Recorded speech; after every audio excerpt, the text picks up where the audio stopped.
Welcome to The Connection, a weekly radio program where we share our experiences and expertise with stories of caring, courage, and change right here in Connecticut. Listen to learn about needed resources to improve your well-being and transform your life. Now, here are the hosts of The Connection, Lisa DeMatteis-Lepore and Ann Baldwin.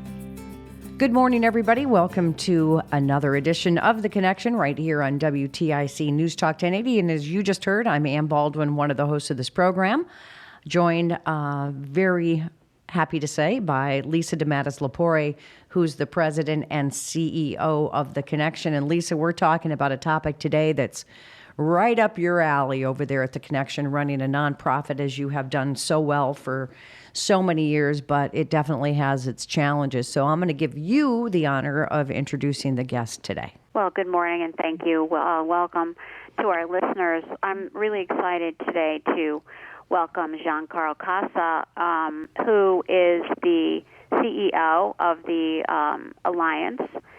Our Alliance is the voice of our community nonprofits.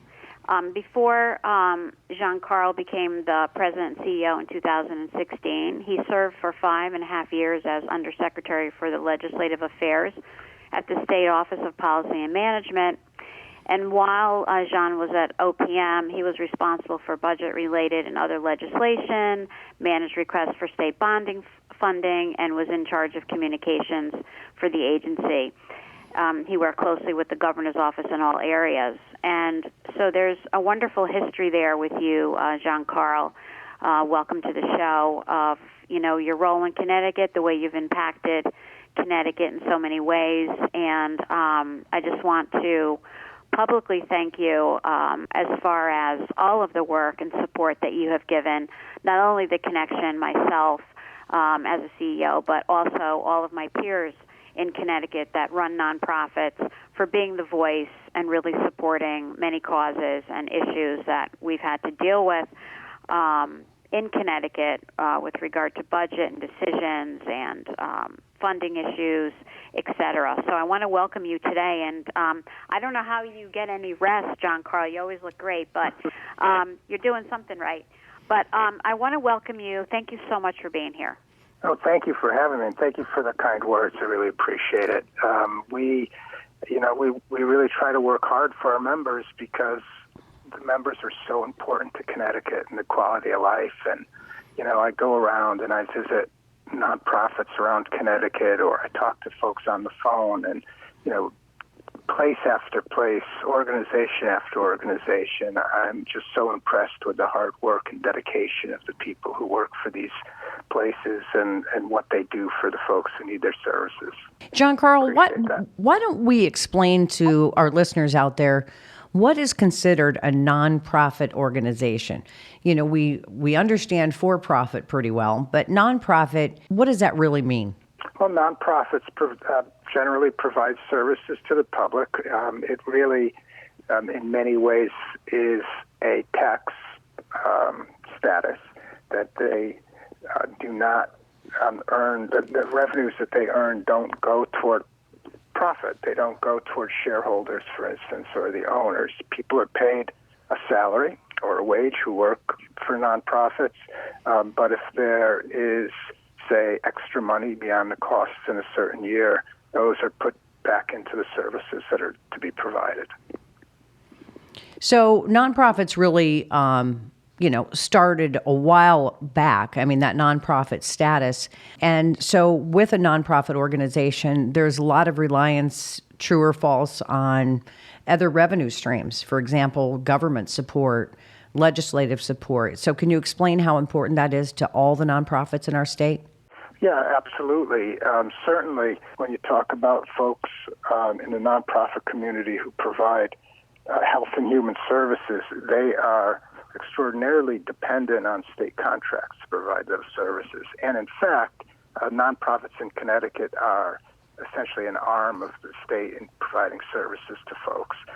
State government can't reach everybody, and certainly not in an affordable way, the way that it can when it uses nonprofits to provide those services. Let's talk about COVID and what that hit has been like. I know that, we participated in a survey, and can you talk a little bit about what the results showed? Yeah, absolutely. I think it helps to go back to the beginning of the year and think about a calculation that we did at that time, and I think I spoke to you guys about it on your program, and that is that we did a calculation that showed that had state payments to nonprofits kept up with the rate of inflation over the previous dozen years, that nonprofits would be getting $461 million more in this fiscal year, for instance, to provide those services. So they started out the year $461 million behind where they should have been, at least by our estimation. And then COVID hit. COVID hit with its array of impacts on nonprofits. Folks stopped coming in. So for nonprofits that receive payments from the state, for instance, for the services they provide to each person, when those people aren't coming in, the state isn't making those payments. Nonprofits had to provide protective equipment, PPE as people call it. They had to make physical changes to their structures, to their buildings, in order to make them safe. They had to invest in telecommunications so that people could have conversations over the phone rather than come into the facility. So they incurred a wide range of costs, of a whole array of kinds, at the same time that their revenue was falling behind. So it's been a really difficult year for many. So how do you fix that? Where does the problem lie, if you will? Because it doesn't mean there aren't people out there that aren't in need of these services. That hasn't changed, but the way in which they are delivered has changed. So where do we go? Who do we talk to about this? Where's the money man? Unfortunately, there's really only one solution to that. It is only sustained and adequate funding by government, by federal and state government in particular, that can maintain these services statewide and that can maintain the quality of life that these services contribute to. People want to know how they can help, and certainly donations and contributions that folks made, they're invaluable. Nonprofits often rely on donors and the generosity of the public, and nobody can underestimate that. But those donations can't make up for a system that starts out $461 million behind. So what people can do to help is really talk to their legislative candidates right now and tell them how important it is that behavioral health services are in their community, how important it is that services for folks with developmental disabilities are there, or for people who are moving from incarceration back into their communities. These kinds of services are the services upon which we depend to have a good quality of life in Connecticut. Traditionally, Connecticut has been very generous, but COVID and a dozen years of difficult state budgets have really presented a challenge. Yeah, Lisa, talk a little bit about that and how that has impacted the connection, because I know you're not alone in the fact that it's not just starting with that initial, I need help, but you offer, as many nonprofits do, a continuum of care, one that builds on the next. Maybe it's from a rehab facility to affordable housing to whatever comes next. So how has this all impacted your agency? COVID has really impacted our agency, and funding is always, every year we go through the concern of funding and flat funding, and COVID has hit in many ways, and I honestly believe that we haven't seen yet the severe impact. It's coming very soon, and that's evidenced by the number of waiting lists that we have of people wanting to get into services across the state. That is impacted by telehealth and people's inability now to, go into an office and see a therapist because of COVID. So people have had to move to, telehealth, and a lot of other agencies in Connecticut, not the connection, but other of my, peers, have lost, millions of dollars because they depend on, billing and providing a very crucial survey. Behavioral health is huge, dealing with mental health issues. And, we know for a fact that domestic violence has, gone up significantly, which is very scary because people have been home.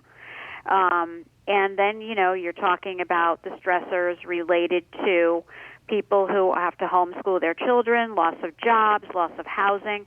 I was really taken aback, especially the past 3 days, by the number of email that we've received on our info email of people who are going to be homeless, who lost a job, and were really living, paycheck to paycheck, families.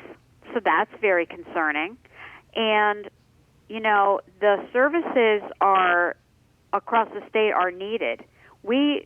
While John Carl talked about, the richness of services, the reality is that these issues are not going away. They're actually increasing because of COVID and the impact that it's had, with families and those that perhaps, were just living on the edge, trying to make it day by day.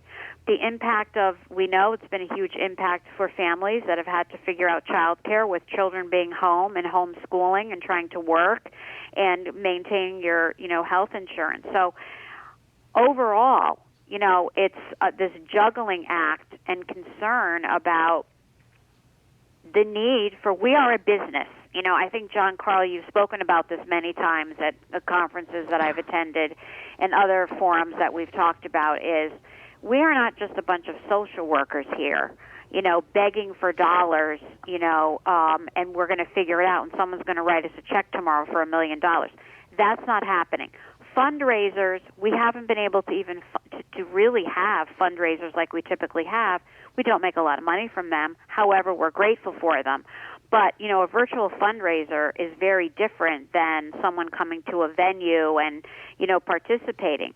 But nonprofits cannot survive on fundraising, filling gaps by fundraising, or someone writing a check. And that's just not reality. So for example, the connection is 90% based on funding throughout the state. So the rest of that percentage, we get from other ways to fill the gap. But we're constantly having to, figure out how are we going to run this program this year, given the issues, given, the breakdown of the program or the wear and tear, or, where do you get that money? How do you continue to provide? And it's easy to say cut your staff because that's usually your largest budget line, right? But you can't cut staff because if you cut staff, you're cutting the quality. So there comes a point where, and there have been many of my peers, and there have been times when we have said we can't run this program anymore because it isn't ethically, morally, in our best interest to follow our mission to continue to provide services that we're barely making ends meet if we can't provide the high quality of services that our citizens in Connecticut deserve and so need. So it's just this constant fear, right? Every year, are we going to make it? Are we going to be able to run these programs? Are we going to be able to provide the kinds of services we want to and keep up with the data that we do keep to see that services do make an impact, that folks have not signed up to have mental health issues, or, they come from generational cycles of abuse and neglect, and that people do get better. They do well in society. They do give back to our community. We have so many people that in Connecticut that have gotten better from the variety of services that myself and my peers provide in Connecticut, and that have become published, and that have been giving back to society, and that are brilliant, and that have been given an opportunity to rebuild their lives. Right. And so, Lisa's fired up, and I understand why you're fired up. And John Carl, Lisa talks about this isn't just throwing money at it. There are numbers, there are statistics, you have to track your successes. And a lot of these nonprofits are successful, but you can't operate in a vacuum. So these are measured results. But when you're not getting the funding to keep that, why is it that people aren't paying better attention to this? I'm confused. Yeah, well, I think, the state of Connecticut and people who live here, they have a lot of competing demands for their attention, competing demands for their funding. And I think that what Lisa's talking about really underscores the basic point here, and the basic point about what nonprofits do. It's not about abstract terms. It's about human beings. It's about a person who may need treatment for addiction. It may be somebody who's undergoing a horrible anxiety because of the situation, the COVID situation that they happen to be in. And when you then you look and think about the financial pressures, because the only way to provide services is to have people providing them. The only way to provide services is to have a building for which you pay insurance, for which you pay utilities. All of these are costs. And when we asked our members and nonprofits around the state whether or not they thought they could fully fund payroll for the next 3 months, given the context that we're in with COVID, about 1 in 5 said that they're either somewhat or very unlikely to be able to do that. That's and if they're unlikely to fully fund payroll, they're going to be unlikely to provide services to the human beings who depend on those. And 1 in 5 told us they couldn't do it. Now you can say, okay, well that means 80% of them can. Well, yeah, but it also means you're tearing a hole in a social safety net that's 1/5 as large as the net. And I'm not sure that Connecticut can sustain that and continue to be the state that we believe it is. One of the things that I've noticed, and it's just an observation, is that it seemed, I remember I go, for example, to Middletown years ago, and it was a different world.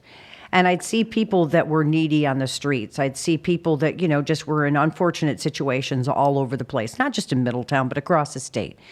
For example, Denver, Colorado. You go out to Colorado and homelessness and all these issues, they're right there in front of you. It looked to me like Connecticut was making great progress in helping people get the help they need so that they're not out on the streets. I saw a significant change. And again, this is just my observation. To me, that says services are being provided. What do you fear is the danger, John Carl and Lisa, if this continues to go down the slippery slope? What are we going to be looking at? Well, let's think about Connecticut's economy and what COVID has done to it. In 2008, when the Great Recession hit, Connecticut's state budget, the coffers, took a big blow because the people who were losing their jobs were highly paid folks who worked in the financial services industry. Right now, with this COVID epidemic, the people who are losing their jobs are lower paid people, people who would otherwise have to go into work and earn relatively little compared to what some of the more affluent folks make. And those people are closer to the edge. They're less likely, if they're not working, they're less likely to be able to pay their rent. They're less likely to be able to get food. And so when we talk to people, for instance, in our membership who provide foodstuffs to the hungry, they'll tell you that the lines are much longer than they ever were before. Demands for homeless services are more than they ever were before because COVID has attacked the people who are most vulnerable to it.